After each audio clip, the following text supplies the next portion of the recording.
Pierre Laurin, bonsoir. Bonsoir. Alors, précisons quand même qu'ils se sont tutoyés, voilà, et non pas vous voyez, comme on peut l'entendre dans la bouche de Vladimir Poutine.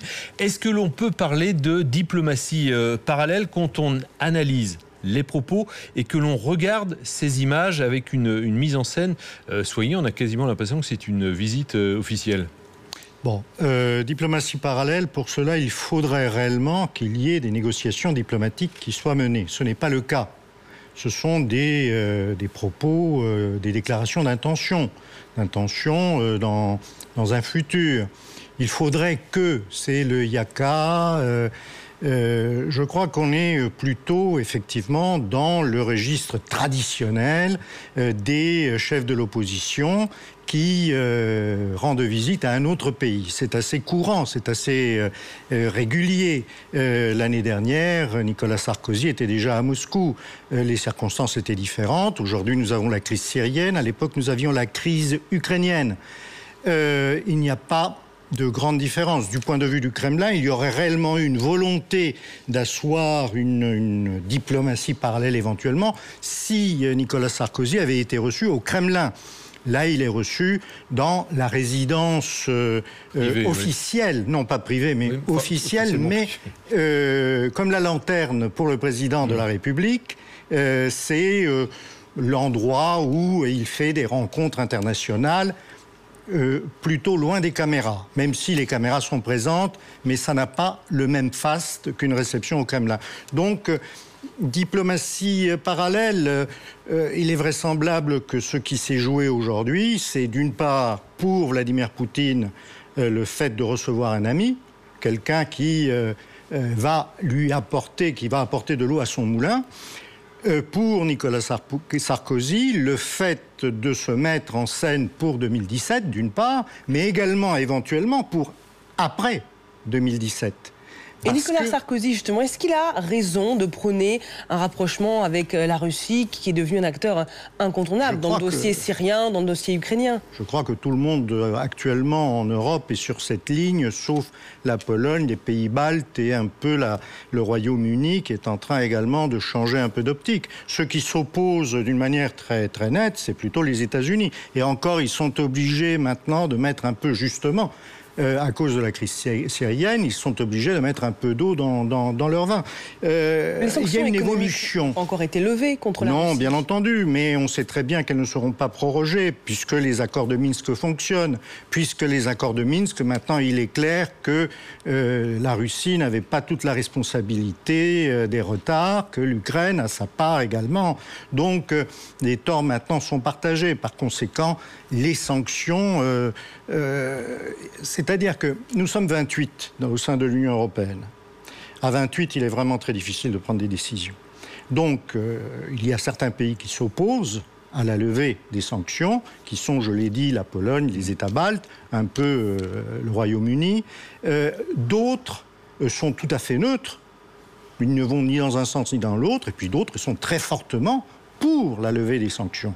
Et paradoxalement, la France est plutôt pour la levée des sanctions. Oui, parce qu'il y a des secteurs qui souffrent, comme le porc. On en a parlé il y a à peu près un mois quand il y a eu cette crise du porc. Oui, bien sûr. La Russie était un débouché pour nos exportations. Pour revenir quand même au dossier, à cette visite, point central, la Syrie, est-ce qu'il y a vraiment un delta très important entre la position officielle française et ce qu'a pu dire Nicolas Sarkozy? Parce qu'un peu plus tôt, devant une prestigieuse école à Moscou, il a quand même dit que Bachar el Assad, ça ne pouvait de toute façon pas être la solution. Quand on a tué plus de 200 000 de ses citoyens, on ne pouvait pas rester en place. Donc, ça peut être à la marge, mais il n'y a pas un delta énorme. C'est pas du 180 degrés. On est réellement... Mais bon, le problème principal, c'est que la politique française aujourd'hui, c'est de dire on ne négocie pas avec Assad.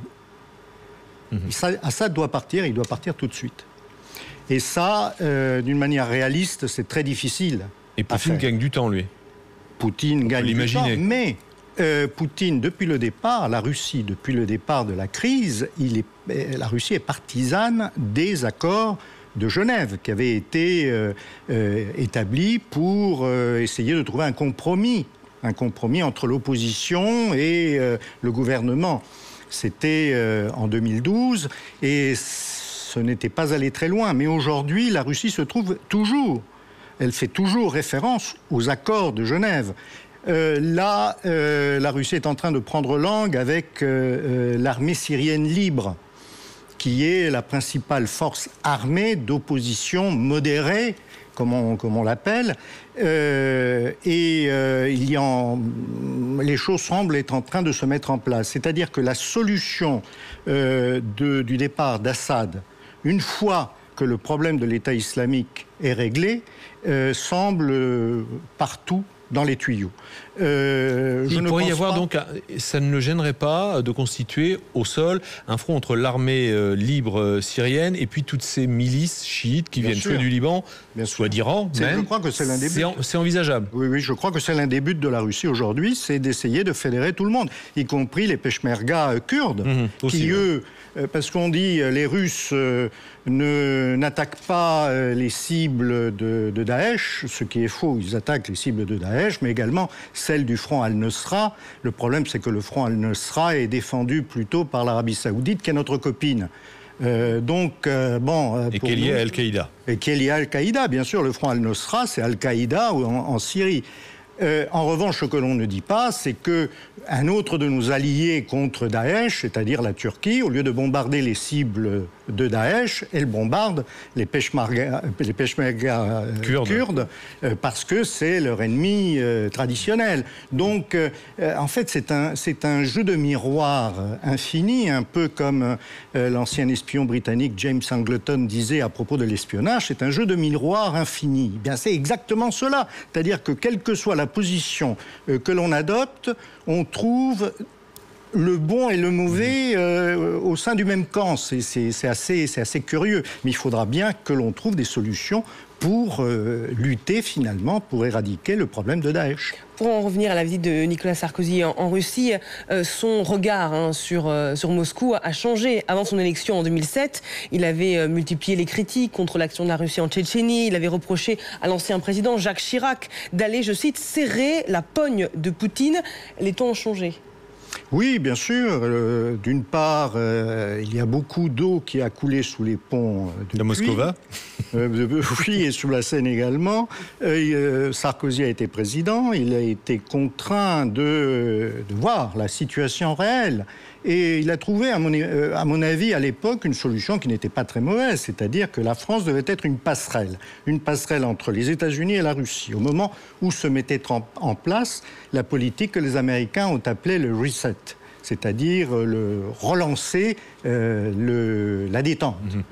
Et cette politique s'est traduite d'un côté par le retour de la France dans le commandement intégré militaire de l'OTAN, et de l'autre côté, par les avancées avec la Russie, en particulier dans le domaine de l'armement, avec le fameux contrat des porte-hélicoptères Mistral, qui vient d'être abandonné au cours de l'été, mais qui était dans l'esprit de Sarkozy, la manière de faire entrer par la petite porte la Russie dans l'ensemble du monde occidental, du point de vue militaire, ce qui était tout à fait nouveau.